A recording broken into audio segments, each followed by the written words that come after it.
Alzu invested, after that money was invested 10 years down the line, Alzu came back and said, we are buying you out. Is it? Guess with how much, With 45,000. Alzu even went further that, look, that petrol port is not part of the shares or the money that is invested there. It's a lie. Because they started building all this petrol port after the money's been injected to that account. It's not easy because I'm also victimized. I'm getting threats. And these people, they've got money. There's nothing you can do. They are capable of buying anything. They can even buy hitmen. I mean, this thing, it's dangerous. But, I mean, if I'm on the truth, I rather die. Speaking the truth, I rather die on the truth, because having a coward in this country, I mean, we don't need people of that caliber. Welcome back. Another episode of The People's Eye. Today we're discussing land reform. We have a guest here from a labor tenant from the Middelburg area.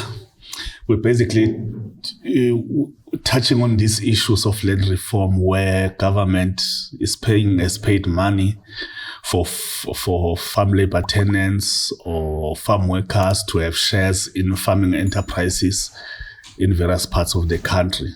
But at the end of the day, the black labor tenants or farm workers do not benefit anything. They get robbed in the process. We've had a case here a few months back in the Northern Cape, where the government there in that province paid about 100 million rand to buy shares on behalf of farm workers on 22 farms.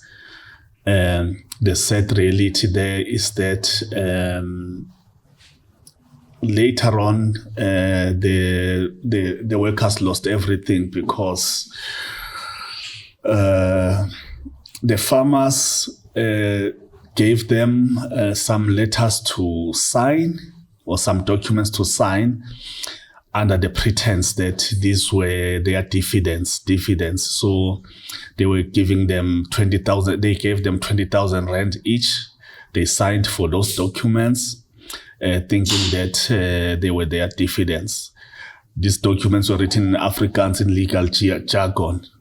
It's later discovered that no, actually the farm owners were buying back the land from these farm workers, but now at 20,000 rand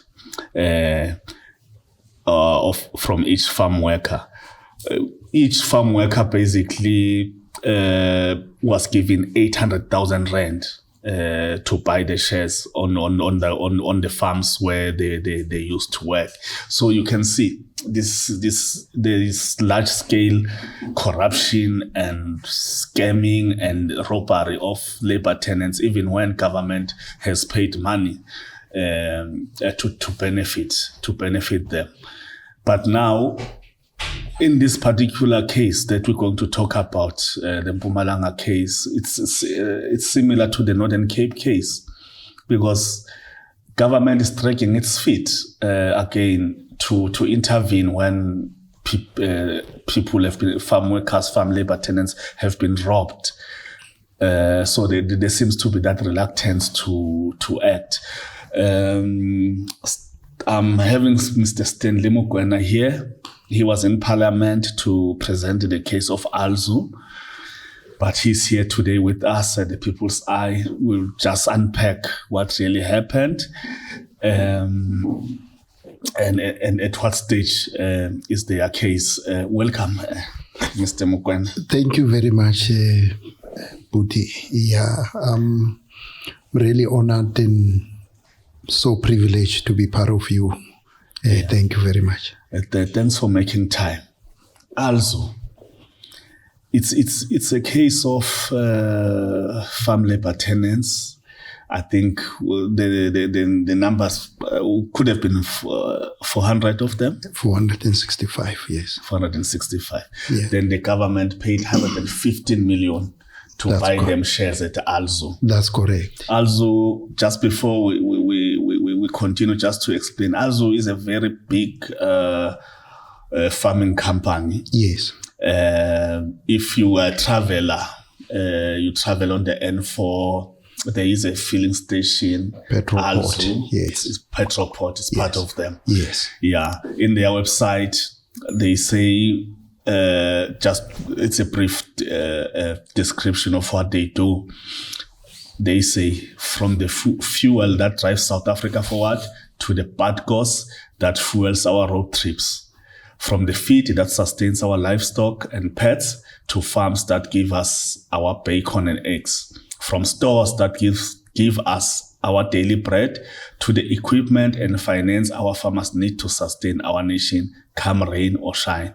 We're here to sustain the needs of a nation for generations to come. This is basically what they do. That is their business. So yeah, you were part of the beneficiaries of the 115 million rand that the government, the Department of Rural Development and Land Reform gave you guys to buy shares in this company. Things didn't go well. What happened? Let's start from the beginning. Yeah, no, that's true. Around 2008, the Department of Rural Development and Department of Agriculture invested an amount of 115 million. So it was 111,000 per beneficiaries, per beneficiary, if I may put it in that way. So in that way, they came out with something that is so charismatic in such an extent that they stated that, look, you as most disadvantaged people on the farm, and then people from the rural area, your life will change.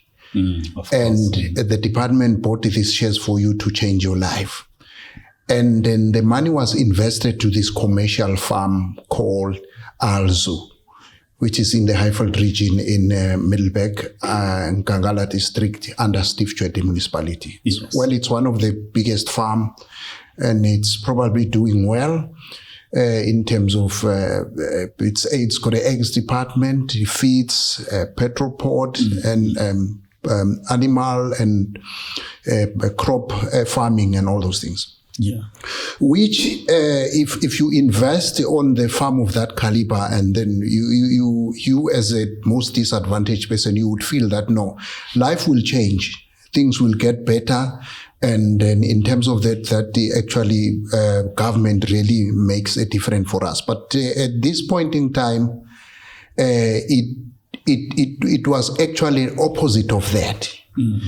Because if you invest the money to the farm of that caliber, you oversee that what is happening.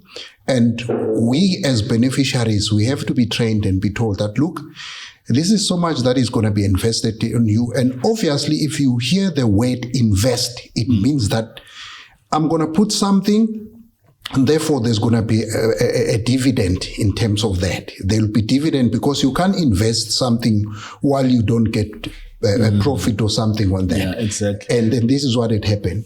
So it happens that all those beneficiaries were called and we were told and we were signed, and there were some of the officials from the department, if I may put it that way. And one of the guy, he's from the farm called Heidel X from here in White River. Because it was two trust. It was Alzu Trust and Nkosana Trust. So Nkosana Trust is from White River, and then Alzu Trust is from Highveld region. So we don't know how it happened for them to be JV, finding out that the guy from Lowveld benefiting from the Highveld. So that we don't know.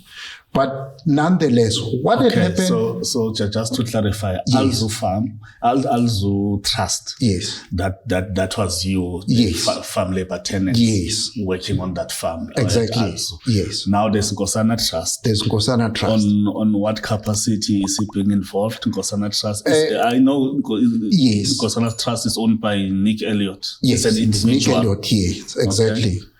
So we never got a right clarity about that. Okay. But what they told us is that not they're going to be part of us.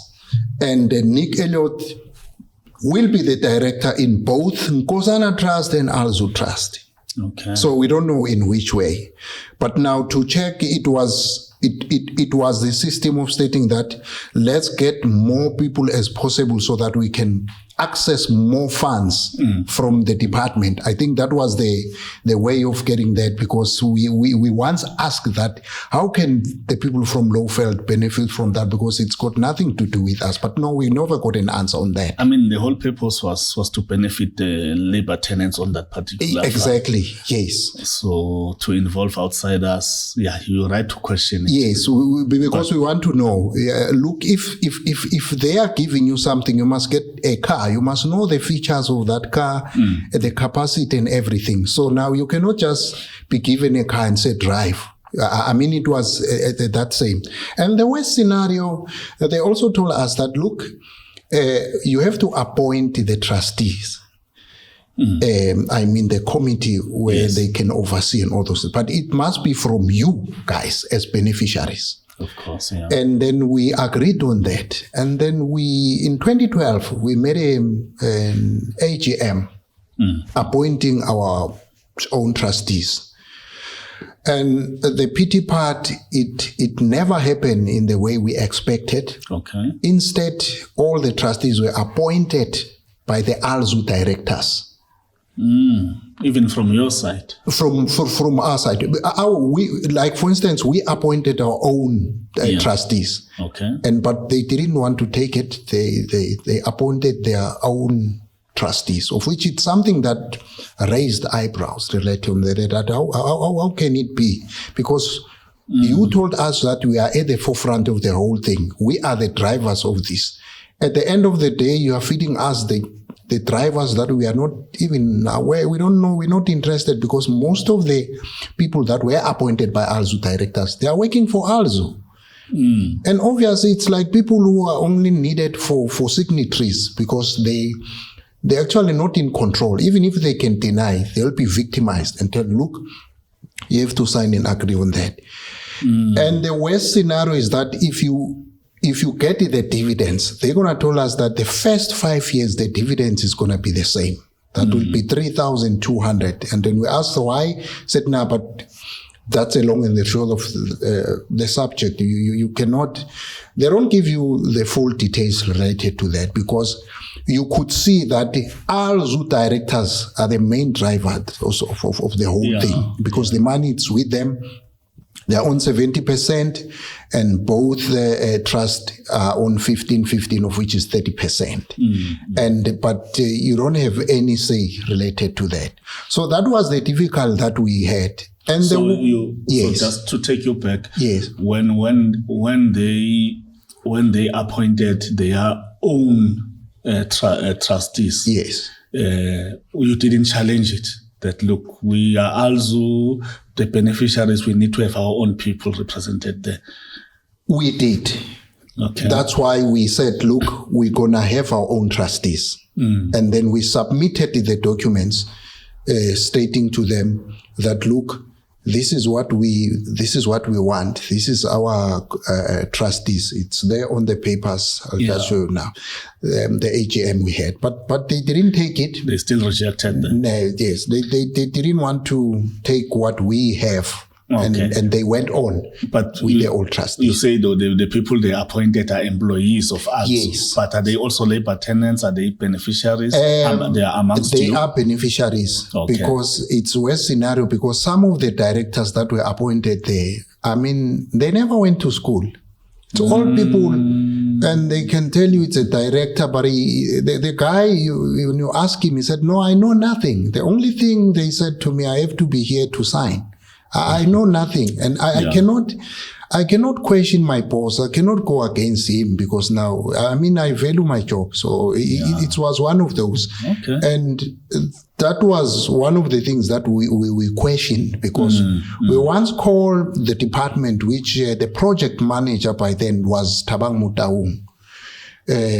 He's still working for the department, but he went for the higher position. Okay. And then that was... where is he based in Mpumalanga?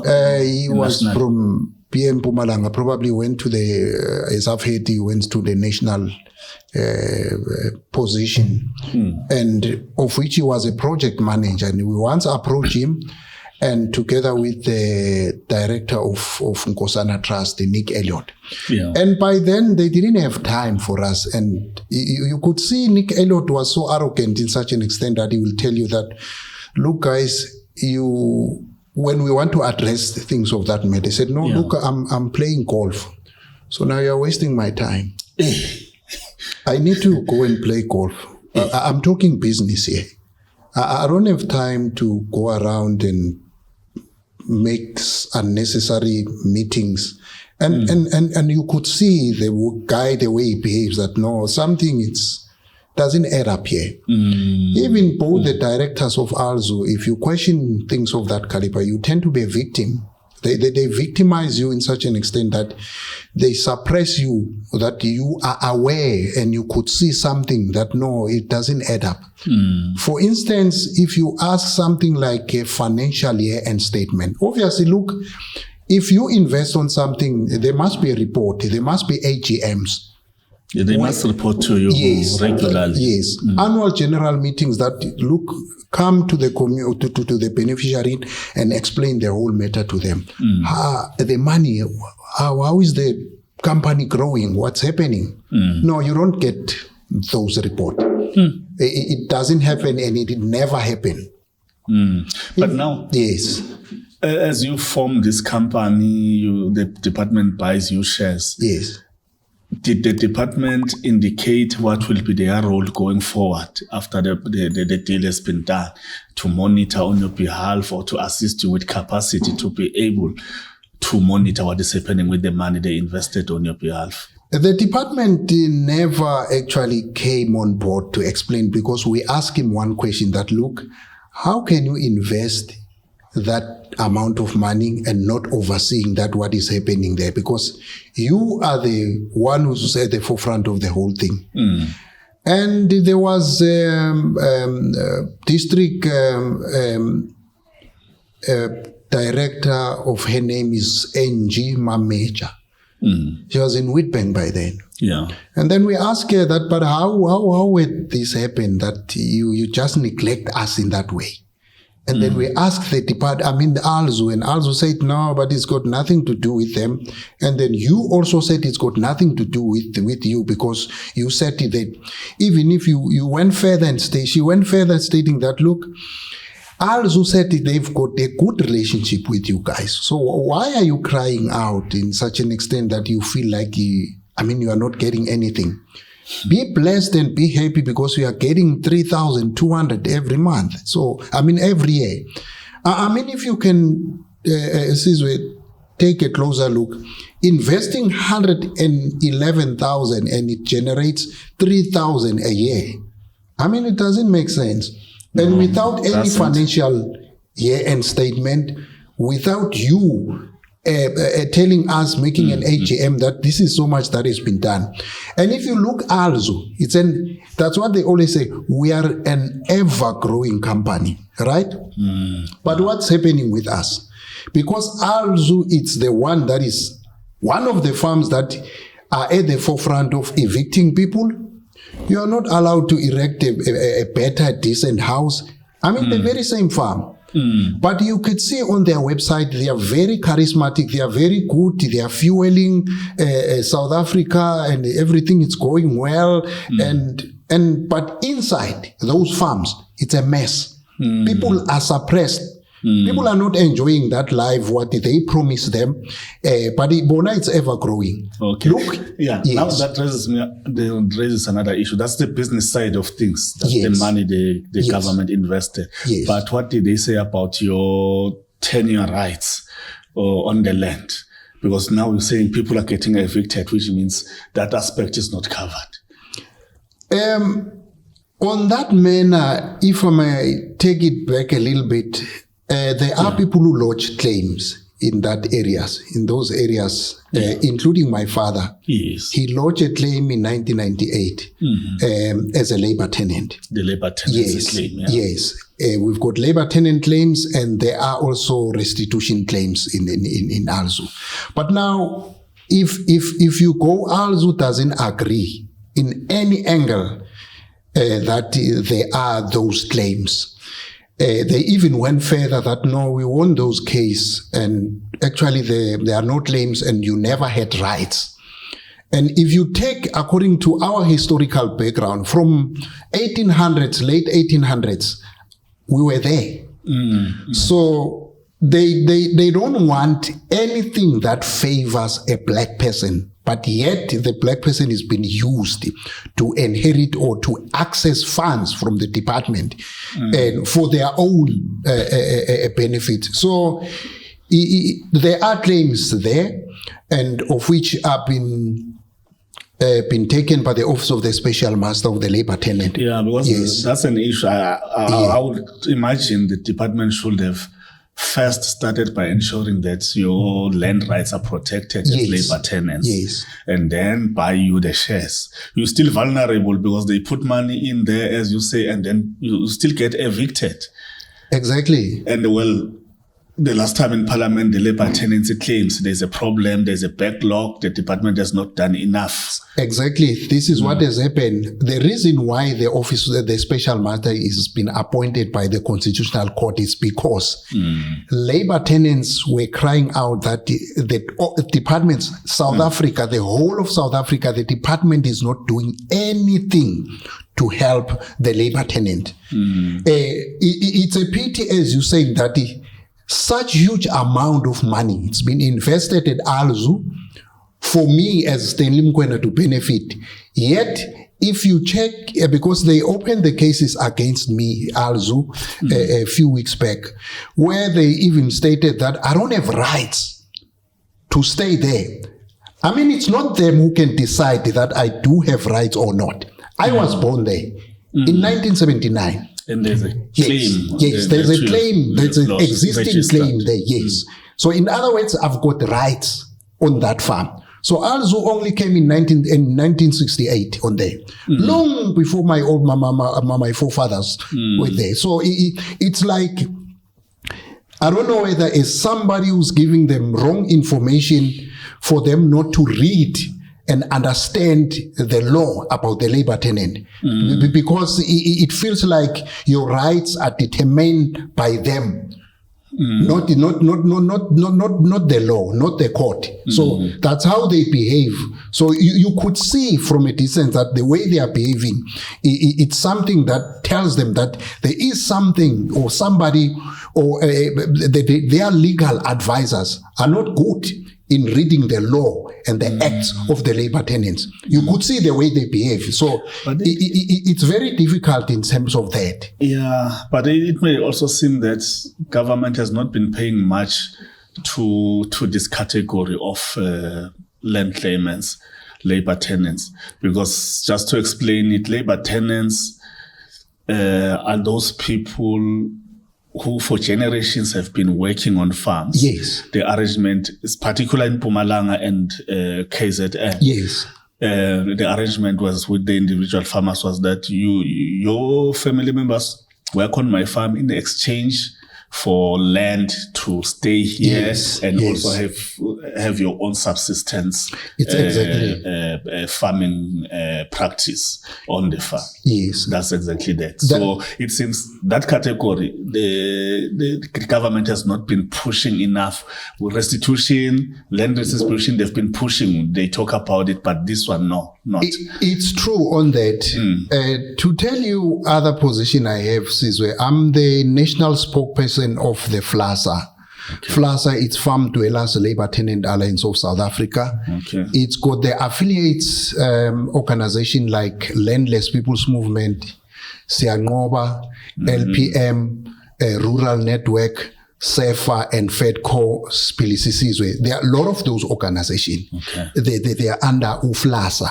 Okay. And FLASA is the one that is dealing with the issues of the labor tenants, especially in KZN, Mpumalanga, Gauteng, and Limpopo, which we are still engaging with some of the provinces, because the only way to listen by the department, the government, is that you must be in Bumba. That's what we did. So we all of them, it's the same issue. There are lost claims, and the department doesn't account on that. They don't know what should be done. And then it's a difficult measure with that issues, because even if they appoint the special master, the way he's pushing is, we are assisting voluntarily to push those claims, to do the historical background, to do the questionnaire, to do the assisted by the National Geospatial Information for mapping and all those things, so that it can give you, if you take the matter to court, you might have a full evidence of that, because the department is only filing section 16 and 17, only 2 pages. How will you win in court with those 2 sections? You don't have a historical background of that family. You don't know where they started and all about, because you must get the full history related to that, so that you can convince the court about your historical background. And I think that's where the department is not playing its role. I'm talking about all the provinces. So they never engage themselves. They never give them. So the labor tenants are mostly neglected people. Yeah. So, now, which really brings us to your case where money has been invested, but we are still neglected. We are still neglected. And Alzu had come to me still. He used my name to benefit. At the end of the day, he comes that I don't have a right to reside there. And you could see that these people, I mean, I don't know whether is it a syndicate or what, but even if you can see the way they did related to the matter you're talking about of the Eastern Cape or Northern Cape. After Alzu invested, after that money was invested 10 years down the line, Alzu came back and said, we are buying you out. Is it? Guess with how much? With 45,000. Okay. With 45,000. So, in other words, so each one of you beneficiaries, you in 2018 you were given 111,000. In 2008, yes. Sorry, 2008. Yes, 2008, 2009. It was 111,000. So now, 10 years down the line, they are buying you out. And that buying you out, it's a forceful. It's not like, it's not in your wish list. It's not in your wish list. They're telling you that they you are must telling you that take 45,000. Take it or leave it. So now, that 111,000 in 10 years, it shrink to 45,000. I mean, come on, even an ordinary person would see that look, I mean, it doesn't make sense. And at the end of the day, 10 years down the line, you see Alzu, it's growing as it grows. And it even went further to sell 30% again to PIC, Public Investment Corporation. And you tell me that now the company of that caliber can just go on and just be left as if nothing should happen, because it needs a proper investigation, of which we've already engaged with some of the high caliber law enforcement agency to deal with this matter, because you could see clearly that it's a syndicate. There are some officials that are involved. Yeah. And I assume some of the officials or some of the politicians are involved on this one, according to that report from the B-BBEE Commission. Yeah, because that is unfolded. Yes, you went to the B-BBEE Commission when in 2019. Was it? In 2019. Okay. Because they gave us those shares in 2018 and said, no, this is what you got, this 45, take it or leave it. Whoever doesn't want to take it, it's up to you. But the PDBR, you're not going to get it back. I personally didn't take that 45,000, and which I told them that that's not my money. That's not my money. You still have to account, and whoever took it, it doesn't mean that it's gonna just put under the carpet and that's it. They got their money and that is done. But some of you beneficiaries did take the 45,000. Yes, most of the beneficiaries took it because look, it was not their choice. They were forced to do it, and of which is not their money.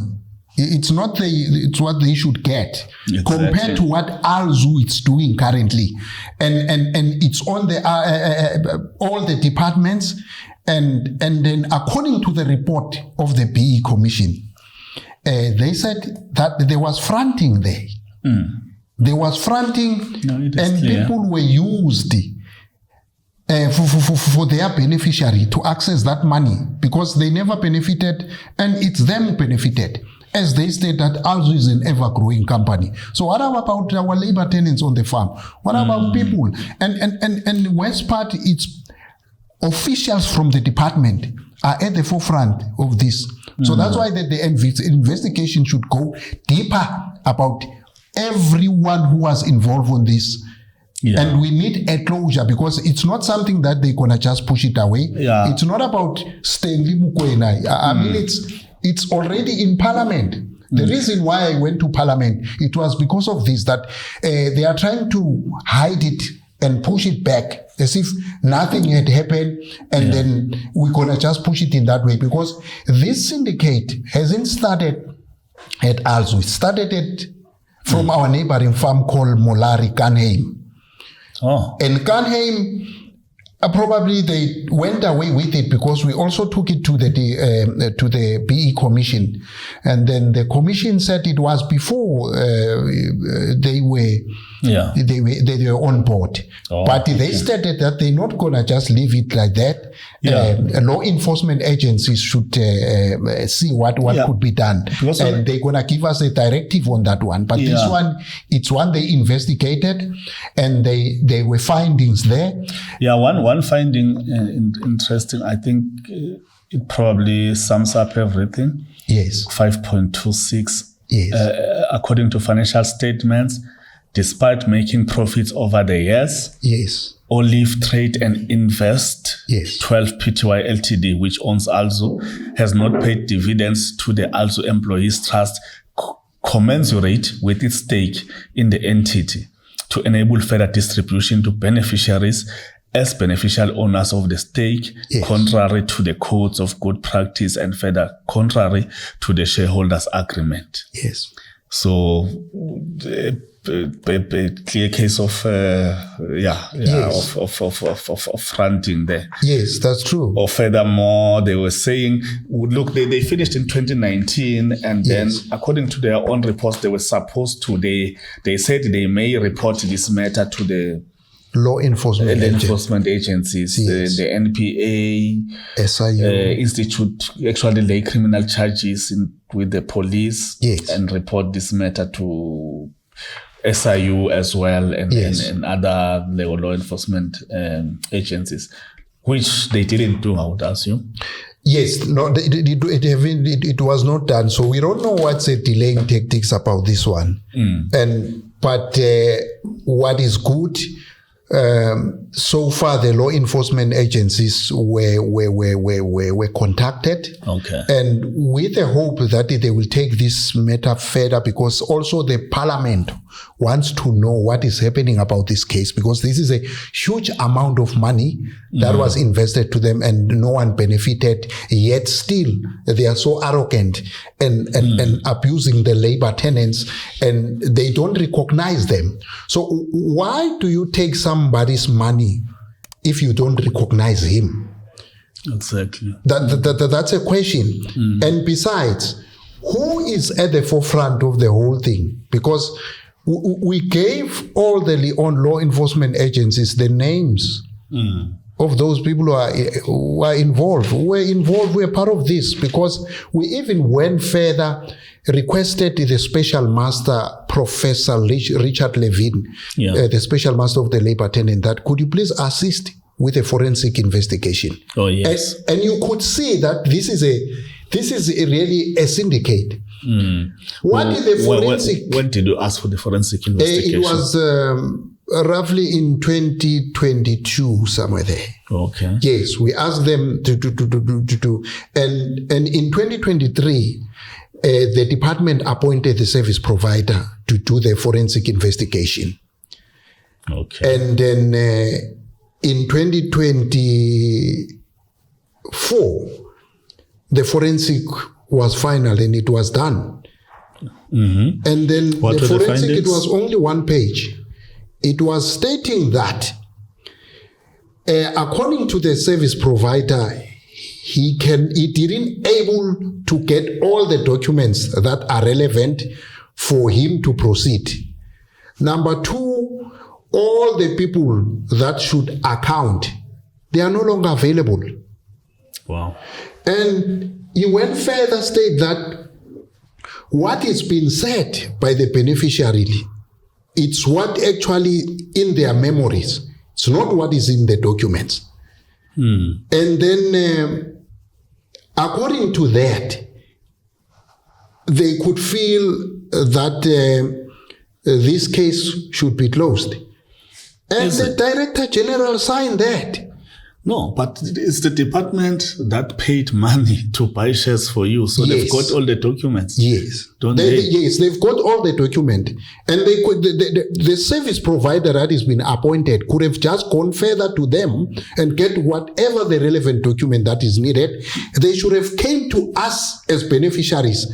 That service provider never consulted us. No, but the basic thing is the DG of the Department of Land Reform and Rural Development appoints a forensic company to investigate this matter. So what stops him from saying, look, here are records. We paid 115 million to Alzu for beneficiary 1, 2, 3, and so. And then there is a problem. Here are documents, investigate. Exactly. Why should they rely on the beneficiaries to give those documents to the forensic investigator? I mean, even relying on the service provider, because they say they rely on whatever the service provider had said. In other words, they are covering something. And that forensic report is only one page. This is what they send it to Parliament. One page. And if you see the document of B-BBEE Commission, I mean, check the pages. And it took them something like 18 months to almost 2 years for the B-BBEE Commission to investigate this matter. So this one comes almost it's a 25-page report. Yes, 25-page report. And the forensic report comes with just one paper and then said, this is done. And then we couldn't find anybody to come and account. And these things happened approximately 15 years ago. Therefore, let it just sink like that. That's what they are saying. Somebody's covering up there. Yes, somebody's been covered, but they must unveil the one who's been covered, because this is, as we're stating, that this is a syndicate. And if needs be, all the officials should be arrested. Exactly. Together with whoever was involved, because now Alzu even went further that, look, that petrol port is not part of the shares or the money that is invested there. It's a lie. Because they started building all this petrol port after the money's been injected to that account. And remember, the money goes to account. If you are do even a forensic, it must be detected from which account to which account, then to which account. Yeah, because it can be tracked. It can be tracked. This is money. Yeah. You can't say that it just went there and something. It must be tracked down. It must trace which one, to whose account did that money went. So at the end of the day, most of the people are so vulnerable, and I mean it's a pity part, because all the people who were supposed to benefit from that money, I mean, you will really cry if you can see them. No, it hasn't changed anything from poor them. People, obviously. Yes, it was from hospital to prison. It was from bad to worse. Because the issue that the country has not looked into. Yes. I'm happy you went to the portfolio committee to state your case. It's particularly this issue, how many people has the government spent money on to change their lives on these farming businesses in the country, and to secure their tenure rights and everything like that. how many people are still poor, even though money has been spent, because it needs to be investigated. How many millions have been spent? Exactly. That have been wasted, and people must be held accountable. This is not the only case, as you said. No. The Northern Cape case I mentioned. There's also the Canham case you mentioned. Yes. And there are many in the country throughout the country. Which means basically it defeats the whole purpose of land reform. Exactly. What's the use of, you said you are reforming us, land reform and rural development, and you are trying to develop us. Actually, it's an opposite of that. So the issue or something that will create a fight in this country, it's the land. And they seem to sugarcoat it, because actually most of the people are, I don't know, especially the officials, even if you can go and report the matter for the labor tenant being victimized by the white guy. I mean, the officials, it's easy. They will just say, no, look, you should vacate that place, because obviously this guy has got a title deed and therefore you must go. That becomes a problem now again. Yes.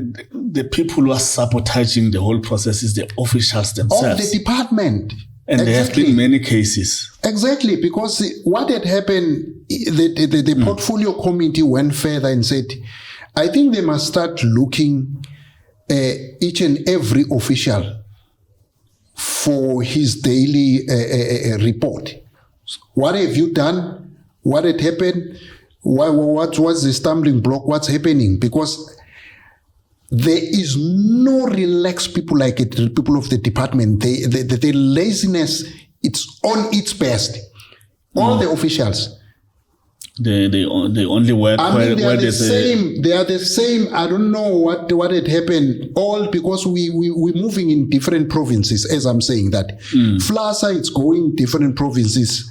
From that province, it's the same crisis. You reported the matter to the police. The police stand against the labor tenants, and they supported the white guys. I mean, there are a lot of crises in Hertzibande area where the farmers are killing people. They're hitting. We've got Nkabule's family in Wakkerstrom. I mean, you name them. There is a case of Jele family in Bronkhorstspruit in Gauteng. Yeah. Where the labor tenants, they lodge their claim, but the farmer doesn't allow even the old man. The old man, is now on crutches, is on a wheelchair, right? The old man need to be taken to the doctor, right, or to the clinic and something like that. They locked the gate. They don't even allow an ambulance to go and pick up that old man. They don't allow them to I mean, because their houses are built of the house mud and mortar. No. They don't allow them. Goodbye, they don't want that. I mean, 30 years down the line, we as labor tenant, we haven't seen any freedom. We hear people talking freedom, rights, and all those things. On these farms, it doesn't work like that. It's even worse on the farm called Alzu, where they said they're going to change your life. This is the money you're going to benefit. After they've used you, it's like a tissue. They throw you away. So it's a worse thing that is happening about the labor tenants and all those things. These are the people government should be supporting. These are the people who farm the land. They have the skills. They've been for many years, for generations, working on farms. They can produce the food. That's true. So it's the easiest way of creating commercial black farmers, I guess. I think it's the way, even though you can see these old people who are plowing on the farm, they've never been to school, but they are skilled. I'm telling you, you'll be surprised. They know. And that scenario or that mindset of saying that if you get the land, what are you going to do with it? Those are the people who should be given the land. I mean, we should get it, because all the farmers, all the white farmers, there were those OTK, Oosterlike Transvaal, Coöperasie, all those corporations that were assisting and uplifting them. That look, we give you the land and we give you a startup. You're going to start and we're going to train you. And even if they can give you somebody actually they don't need somebody who can assist him or to show him where to start, how to do the farming. Those people know exactly how to take care of the farm, how to run the farm, how to do the animal and crop production. So it's one of those things, because the department, it's also, we can blame it because they set you to fail, because they give you 500 hectares, but they don't assist you. And then they come back, they said, look, we gave him that land, but now you see, it seems as if that's why we say our people are black people. They don't know how to use the land. But if you don't support him, because the old system that was used by whites, they give you the land, they train you, they support you with all the resources and the equipment that is needed on the farm. Why can't our government do the same? And it's one of those things. So I think going forward, government must think about it, because people need their land. Either way or otherwise, there'll be a big war about the land in this country if they don't fix it. Because I can tell you, even the special master, at some stages, the department is working against him. They are working against the special master because the special master needs some of the resources to push the land claims, right? To push, and they even went further a few weeks back, I can say a month ago, they went to the land claims court. You won't believe this way. In land claims court, the judges are said, we can't pursue this case because there's no evidence on that. And all those cases were filed by the department. Wow. Which is stated that it's section 16 and 17. I mean, you must go further, as I've already explained, that get the historical background about these people, get the full history, where they from, where did they work, and all those things. How did it came that they are in this portion, what had happened, their graves and everything, so that you can convince the court that indeed these are labor tenants, so that the court can declare them. But the department with those 2 pages, and most of the cases got lost. That's what we are trying to resolve now. If you do the question and historical background related that person, you could see this person is a labor tenant. But you go to the department, said he lodged the claim, and here's the paper, and sometimes he got an evidence stating that this is the receipt that I was given after I've lodged the claim. And you go to the government system, you can't find him. And the department said, no, but there's nothing we can do. Yeah, it's really, really bad. It's really bad. But now, in your case, then what is the next step? Forensic. The commission has not laid any criminal charges for fronting against Alzu. What's next? I think what is happening now, since the law enforcement agencies have been roped in, and they were roped in by you. Yes. Not by the commission. Not by the commission. It's by us. Yeah. Assisted by the portfolio committee. Okay. Trying to resolve the matter, because the report they gave Parliament, it doesn't carry weight, and of which is not going to stop that. We need a proper forensic investigation based on that document. To show where the money went. Yes, where the money went. We need that money back. Somebody must account. Because it's not like we hate people or we are against people. This was a crime.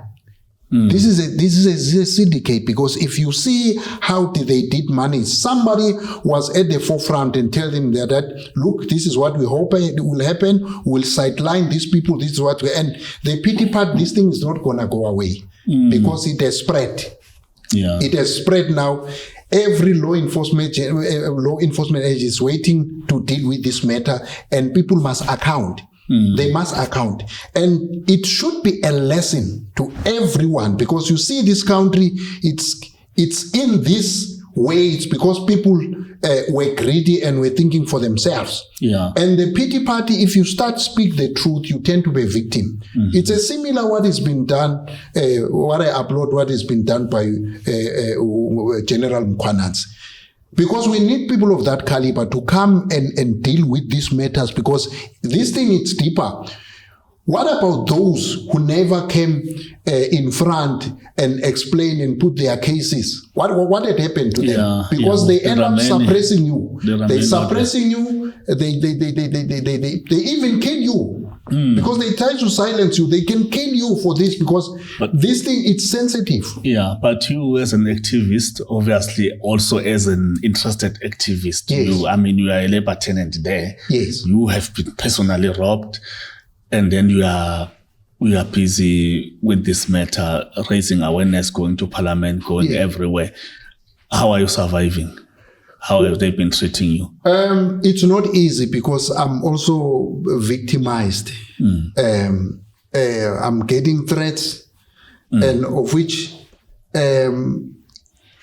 I believe that because what I'm saying is true. It's not something that it's a lie.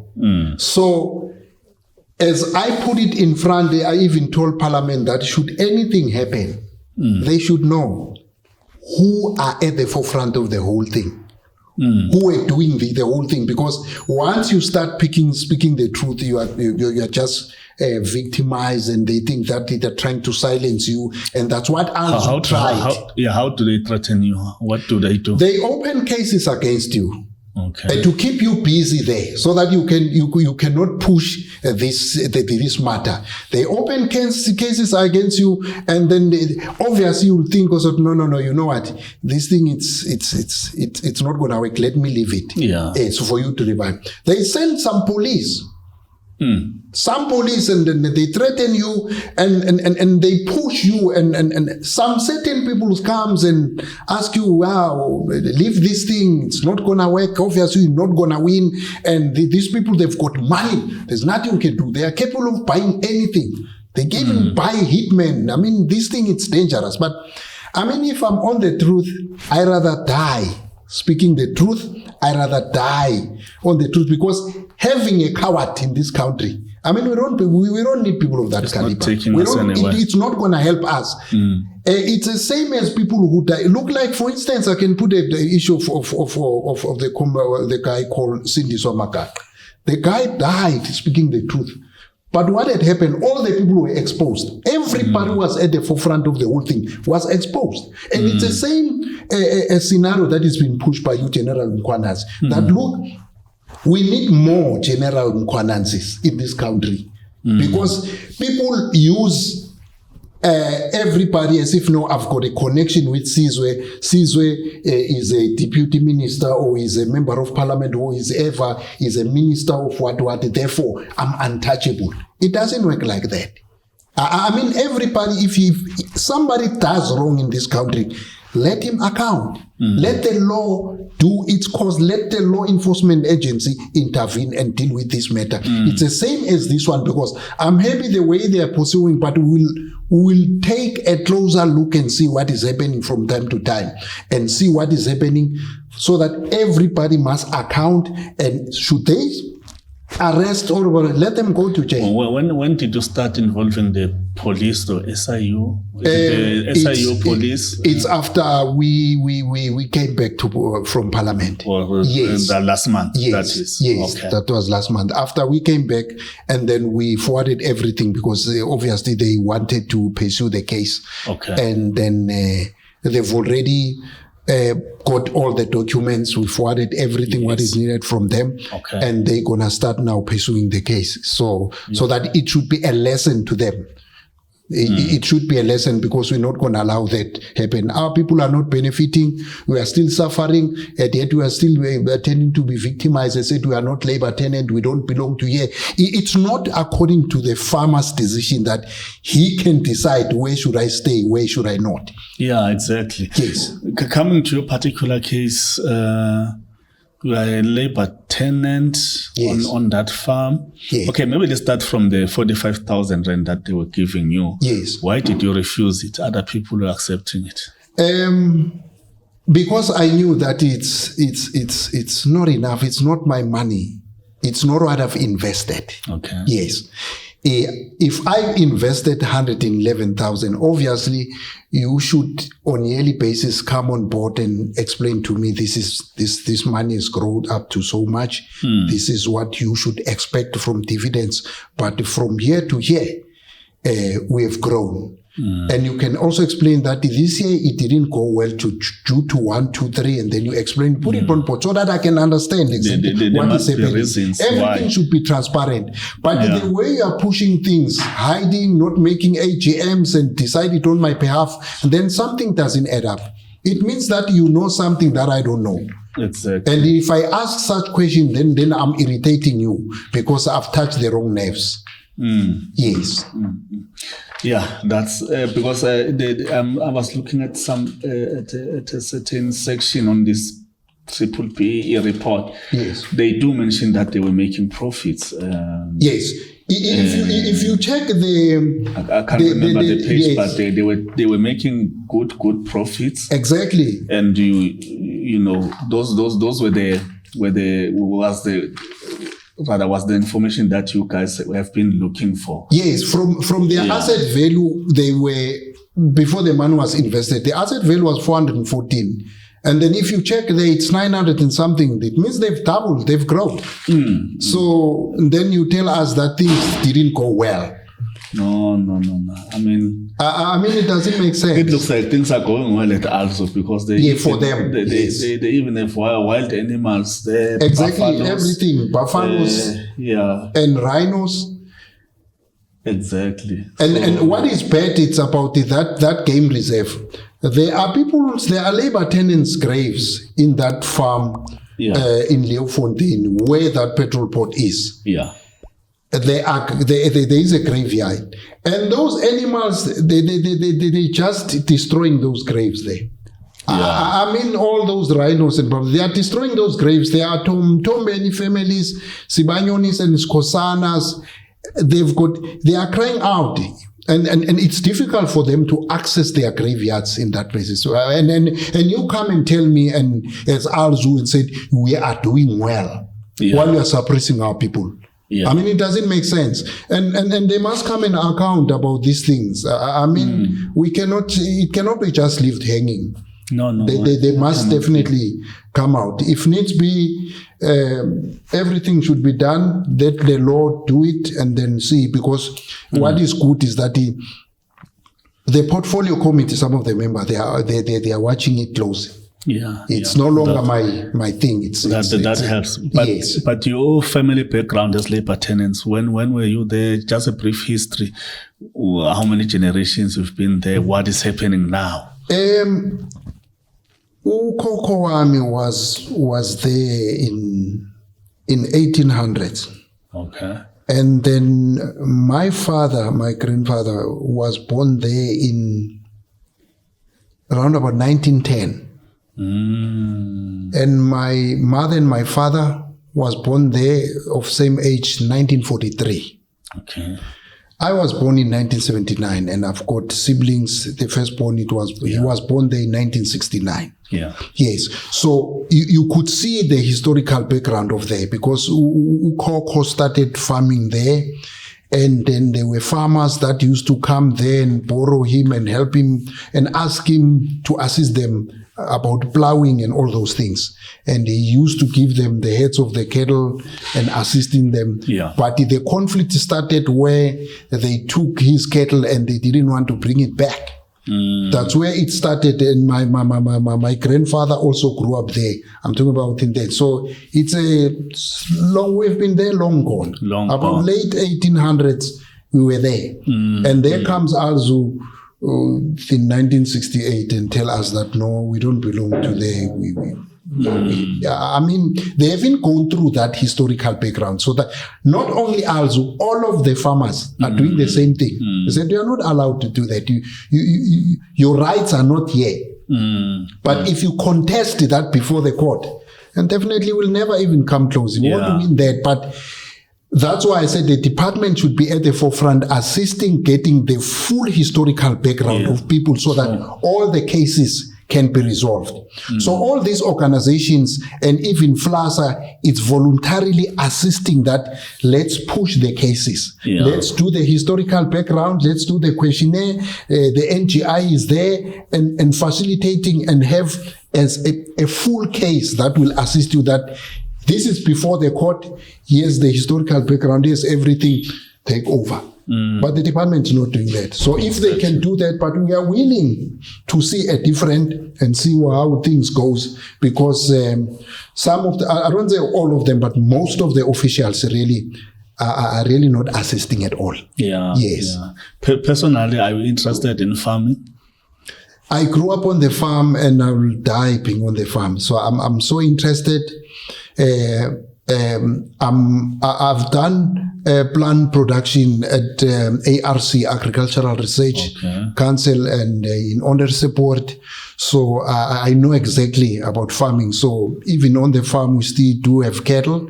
The problem is that in terms of cropping, doing the crops, we were just pushed back. And then the farmers, normally the system they do, they just surround, they create an island.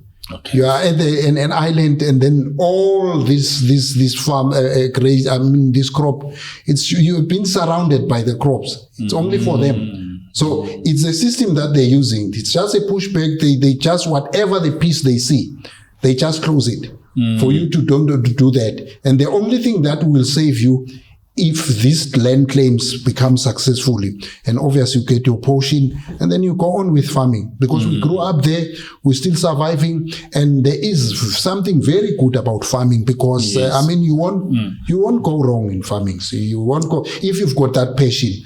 Yeah, so, exactly. As I was saying, this assistance should be given to you guys who have been on the farms for generations. Exactly, because we know. Because another failure of land reform is that, these people relocated, they went to townships, staying in townships. They are not interested in farming whatsoever, but because they have a historical background, they claim they are giving back the land, but they cannot farm. They are not interested. Some of them even end up selling it back. It's exactly. And one another thing, the mistake that has been done by the department is do the settlement mixing, what I can put it, the restitution, the labor tenant, the land occupiers, and they are trying to do a settlement mixing all those people and create something like called CPAs. CPAs are not working. Oh, that's a CPAs, biggest failure. Some of the people, they don't have, yes, they were there before, but you could see that they don't have that passion of resolving or maybe working out the land. So the department is using that system, right, trying to settle all those issues using the restitution people, claimants together with the labor tenant claimants. They mix them and they are creating a conflict amongst those people. And it end up not working because those people are still fighting. Instead of working out the land, they are fighting. So look, I'm the beneficiary here. And that one, I said, I belong to here. I was born here and I'm still residing here. You relocated. And then if the government can use that system of resolving the matter, I can tell you the CPAs are not working. Some of them are dysfunctional due to that. People are killing each other because of that. So if the government can say, these are labor tenants, let me resolve this claim in this matter, these are restitution, let me resolve these states in this, so that there can be peace, so that, and they can work, there will be that mutualism relationship amongst all the beneficiaries. So it's one of those things that it makes the land not to be worked out properly, because they just creating CPAs unnecessary. And most of the people, like the land in our area, the lease land, the state land. If I want to lease it, it tends to be difficult. I don't know why. But there are people who are coming far as out of other provinces. They are residing there. And they tend to even victimize these people who are residing there. I'm talking about black people, not white people. We know that white people, they are using that system of pushing back our people up. Our own black people are still abusing our black people. And while they've leased that land. So I don't know how it works, but yeah, it's one of the challenges that we have, and with the hope that one day government will see that and then we'll have a way forward about those matters. But we're willing to see change in terms of that. Okay. Yes. No, anyway, thanks a lot for making time. Yes. It's a very important topic. Yes. Land reform, I mean, we're going to be talking about it for many years to come. Yes. Is the reason why we had to fight for freedom as a country. Yes. But now it looks like we're facing another battle. I mean, from what I'm picking up from the conversation I've had with you and also previous conversations I've had with other people on this matter is that people who are really sabotaging this process again is the officials themselves. That's true. It's the officials themselves. That's true. Yeah, so something really needs to be done because money is being lost in this process, a lot of money. That's true. If you check the economy of this country now these days, we're really battling. And then we have to sustain this country, like making sure that agriculture is doing well in terms of that. And if you check even those tariffs that were posed against South Africa and all those things. So we need to be positive, even though whatever the difficult measures we can come across. But the government must be positive in such an extent that it give people their land. They can work out the land and things, you will see the turnaround strategy. And those kind of officials, I don't think that we will win this country or we will become better if we've got officials of that caliber, because some of them you could see from the onset as he speaks, he said, no, you're not going to win that. No, it doesn't work with that. And remember, most of the issues that should help our labor tenants, it's through litigation. They need legal help. Okay. They need legal help. And what the government had done currently, he appointed Legal Aid South Africa to assist the labor tenants. But now most of the service provider or maybe the legal or the attorneys, and I might call it the senior counsels and some of the junior counsel, they only know the crime cases. They don't know how to handle these matters of labor tenants. So we need a special team that will specifically deal with the labor tenant issues because they don't know about that. If somebody's been beaten or abused by the farmer, I mean, they take the matter to police station. The police don't know how to handle it. We are the one as activists who are assisting the police how to handle the matter. We are the one who said, no, this is a case, this should be handled in this way. So that is why there should be a training.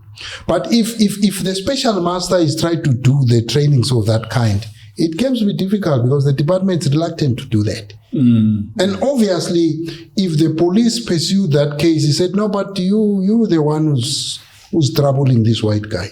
But in actual fact, if this matter, it's this way, you package the case, you work it out and all the merits, you work it out in a diplomatic way, you take the matter to land claims court. Because there are some cases that need land claims court. Yeah, but as you're saying, the police are only looking at the crime aspect. Yes, they're working out in that way. But they don't understand the whole dispute. It's about land. Yes. I'm a labor tenant. I've got these rights, 1, 2, and 3. Yes. They don't have the expertise. They're not trained with that. Yes, if they know the Labor Tenant Act, they could understand. And the pity part, there's nobody's there to train them and show them, look, if there's this case of this kind, go this way. All the provinces, let me say specifically KZN and Mpumalanga, all the activists in these organizations are assisting the police. Even there's a case related said, no, this one doesn't work like it. We work it this way. But what about other provinces? You see, it needs furthermore. And even if we go and assist in other provinces, it's out of our pocket. It's not like we've been assisted. Yeah. Yes. Okay. No. Yeah, a lot of... Yeah, we're still going to discuss. We're going to look how this case develops. Yes. We really need to follow it up and see where it ends. Yeah, it will assist in terms of the media to be close on this matter so that they can see what is happening, because most of the time they just push it back. Some of the people we don't know for what reasons, but if the media is there, it will push and things will happen, and all the law enforcement agency will play their role, being overseen by the media, because if it's on the public domain this way, this case, maybe it will get a justice on that. Yeah, we'll try to get Alzu for their own comment to comment on this, and overall to give us a picture of where do they stand on this matter. Is the right thing to do. Yes, that's true. Let them come and explain the matter, how it goes, because I mean, we've got public document. It's not me. Yeah, that's a document that is stating that these are the findings. Yeah. Okay. Yes. Okay, Mr. Mokoena, thanks a lot for making time. Yes, thanks. Yeah. To our viewers, please don't forget to subscribe and like us. Remember, those who've got businesses, to contact us on the details that are provided on the screen. Thanks a lot. Until next time.